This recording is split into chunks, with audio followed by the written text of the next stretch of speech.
Right, so we have got the bonnet on, we've got the bumper on, we've even got some tasty black headlights in there now. Oh, Uncle Spike has returned getting laser cut and water jet cut from our boys over at Atten, the legends. We've got the centre console, we've got some more plates which he's just riv nutting and setting in the back. Oh yeah, we've got one of these here. I'm really excited about this. This can hold my DT connector. I'm just going to put some folds in here now. Oh, Uncle Spike, it's pretty to watch, pretty to watch. So yeah, we're going to get this in, going to get the centre console in, pedal box mounted properly today, and hopefully get some plasticky windows in. So bear with us, let's fold this up first.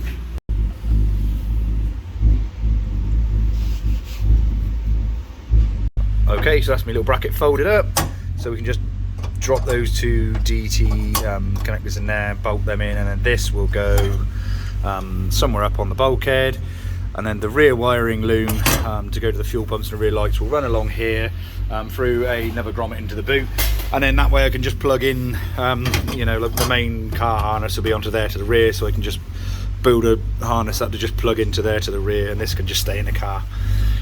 Job done. So if anything needs replacing, it'd just be a case of unplugging it and going again. Oh, what else have we done here? We made this little bracket up for our pull handle, and we're going to have a push button to go with our little CarTech isolator that we put there. New batteries turned up. How you getting on, Uncle Spike? Checking out my bum. Checking out your bum. Yeah, Uncle Spike's riv nutted that in. I've also gone round and just put some black on these. I didn't want to put the Perspex windows on and then just see all the you know, the Perspex nonsense underneath. So hopefully I'm going to just sort that out a bit. Hopefully it will look quite cool with the windows on. Anything else to report, Uncle Spike? Not yet, I don't think. Excellent. Oh, that looks tasty. Oh, lovely. This is the original piece of glass. So we've done sort of quite a few plastic windows and stuff in over the years. So what we're going to do is we'll just put this into place to see how much rubber there would normally be. So what we're going to do is take this and make a wooden template with this extra bit added in, and then we're going to mount the wooden template onto a piece of some 4mm polycarbonate, and then we're going to make a nice job of the hopefully make a nice job of the wooden pattern, and then we can go over with the router around the wooden piece, and hopefully we'll have a nice plastic window. I hope you slip and drop your finger off while the camera's on. Alright. That's alright.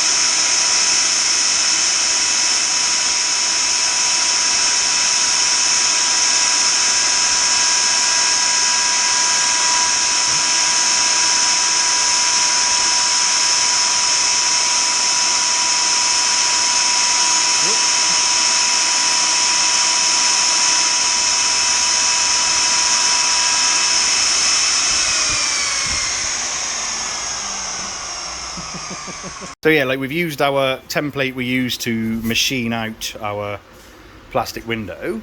So we just screwed through there, gone through and drilled through those holes, and then just nut-serted all the way round. So now we've just got this perfect the finest Jaguar walnut. the finest Jaguar walnut comes straight from the dash. No, this is a carbon fibre. Oh, sorry. We had carbon fibre inside. So yeah, so now we can just screw this on here with some nice stainless bolts. Job's a good one. Spike's made a nice bracket, which just bolts on with some clamps. Hopefully you can see it there, just clamps onto the roll cage. What's that, 3mm? 5mm? 5, yeah. So 5mm, again, all alley. So then hopefully that AIM dash will just bolt on with some little AV mounts. Yeah, bloody lovely. Like a little 90-degree connector to go straight down, so that's all mounted nicely. Really happy with that. Nicely done, Uncle Spike. Yeah. So I've put my bias adjuster. I bought like a cable online. I just had to make this little bracket up. There's nothing special, just holds onto the roll gauge with a couple of Jubilee clips, but it's quite cool. I quite like this one. The ones I've had in the past like don't have any locks or whatever. This one's got some nice clicks. So that's all bolted in properly now. I've got some strengthening under there and it's lovely and solid. All of the cylinders are in. The cylinders are ones that I've done some rough calculations, but ultimately I think I need to get out and just drive it with what's there. I was going round and round in circles, being honest with you, deciding what's best and what's not. So in the end I just made a decision, poked them in there, and we'll see what happens, I suppose. Hopefully it'll be somewhere like decent. Like I say, I can adjust it live, so only to a certain extent obviously, but yeah, hopefully it will be good. That's Uncle Tom from Swallows. Quick, catch me doing something. Yeah, no, there's no computer here, mate. Uncle Tom has brought me presents. And well, I'll say nothing until it fits. Yeah, so that is for our oil cooler. I am properly excited about that. So it's an AN10, so we can line up with our AN10 fittings and get an oil cooler in there. He's a good boy, isn't he? Oh. Right, so Uncle Spike has designed these little brackets which hold the front bonnet pins. They bolt to the inner wing. This little scallop here is where my fire extinguisher pipes go, so they're just out the way. The bonnet pins just basically slide in like that, and we can adjust the height. They will hopefully just bolt in there, just in there, over there, lovely. Atom again. Water or lasered or whatever they did the patterns and got them over to us, so thanks to Tom, absolute legend. Also made this little piece up here. This holds the just fits down in the round nicely on the scuttle for the fire extinguisher. I'm going to put the push button here for the car isolator down there. Rad's in, obviously bonnet's on. I spoke about that already. So my this evening's job is to I might have a haircut, but probably not. Is to get the rear wiring loom resolved, like just in. So basically, we're going to connect up to these DT connectors here, and then run all the way back through and loom up the car. So hopefully that won't take me too long. So like normally, you know, like say, we're not a high-end race, so we're not going to go for like a you know, like a DR25 and spec 44 wiring like that. We're just going to have like a braided loom. We'll use some thin wall automotive cable, but I don't think we're at a level of we're at the bottom. We're at the bottom of my pack at the moment, so I don't think we're at a level where we need to sit there and spend a good few hours on a concentrically twisted loom. So yeah, let's build this loom up now.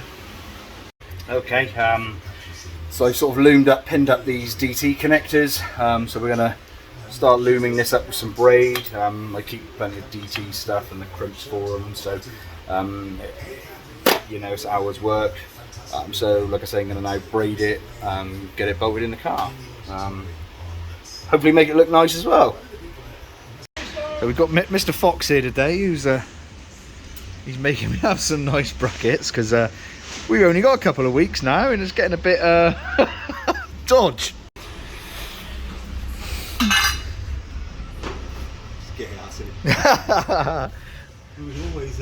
Boys are in there putting the old charge cooler radiator in there. Lovely.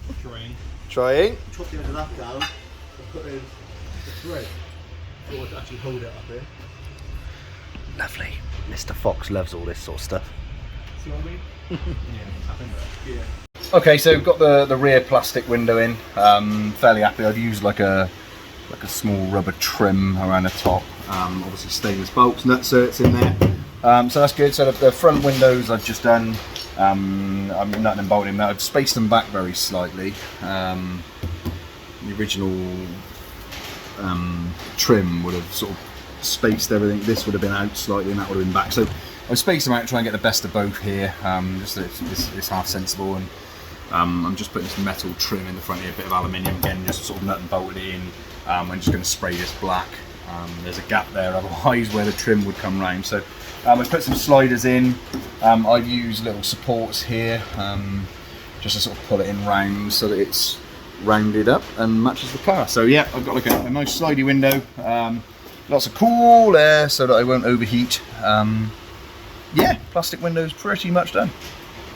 As per normal, it's dark outside, it's ridiculous o'clock at night. I'm just sorting my brakes out this evening, hopefully. I bought these just an alloy little frame with the reservoirs on. Mounted that to the cage. Obviously this couple of them, I've got to paint these again, to be fair. It's just some aluminium clamps, just drilled and tapped these into there. I then just measured up the brake lines, so I had them made. A local company made these, just gave them the details, so they'll come. They've even got, even asked for them to have the grommets on, so they'll go from the banjos and the bottom of these through the alley plate, and then down to the feeds on my, inputs on my cylinders. All of the plastic windows are now installed. All the sliders are in, wing mirrors are on. I've even got a door handle again now, so this all feels quite exciting. I've sort of had some of these, like that'll be a breather, and that'll eventually be a header tank, and I've got another little round one there to go for the charge cooler system. I mounted the little charge cooler pump there.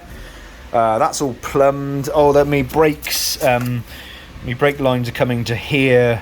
This is a pressure sensor. It's off a BMW diesel rail, interestingly, but it's I've checked the Bosch are happy with this with brake fluid, so it's the same angle, the same flare angle as the brake pipe. So again, from the cylinder to here, and then down to this one, and then round to the other one, and then I can measure brake pressure. Not that I'm sure that's going to be overly relevant to me at this point, but I can wire that straight to the ECU, and then that can trigger my brake lights as and when.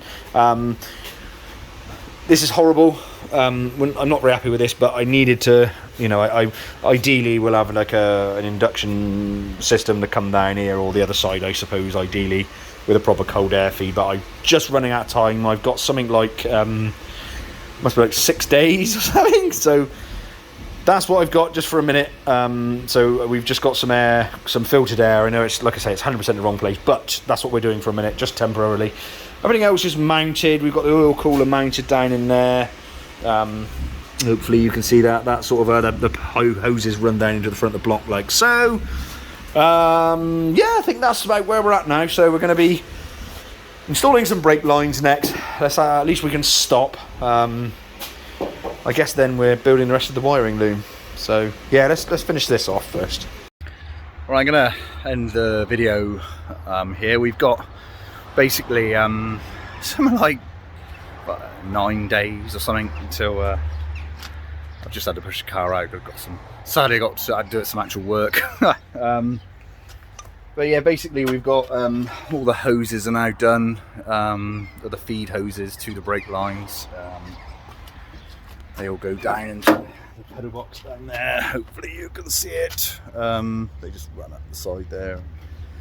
It's getting a bit tight now. We've got suspension. Tom's sorted me some wheels with the control tyres, which is a Toyo.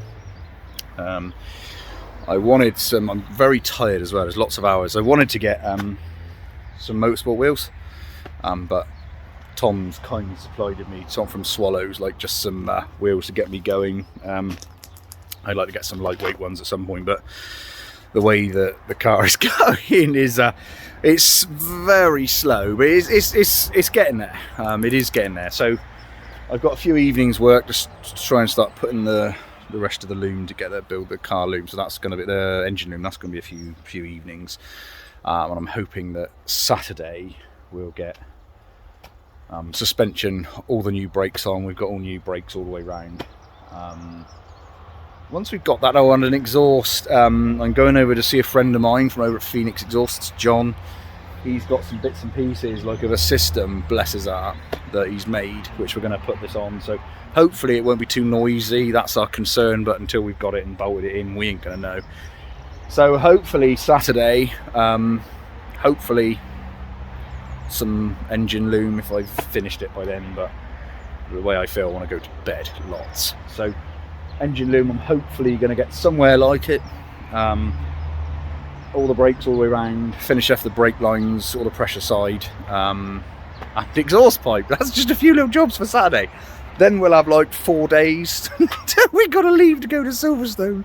It's probably worth pointing out I've still never driven one of these, not on the road, not nothing. So the first time we're going to drive an XKR is going to be in qualifying at Silverstone. So it's like a baptism of fire. But she'll be way down as well. She looks like she's as we say, bouncing around in the sky. So I'm hoping that it will look a bit cooler as well. Yeah, so hopefully you've enjoyed the video. It's just me rambling, I know most of it, but following what's going on and what we're doing. Hopefully you're finding it fun and interesting.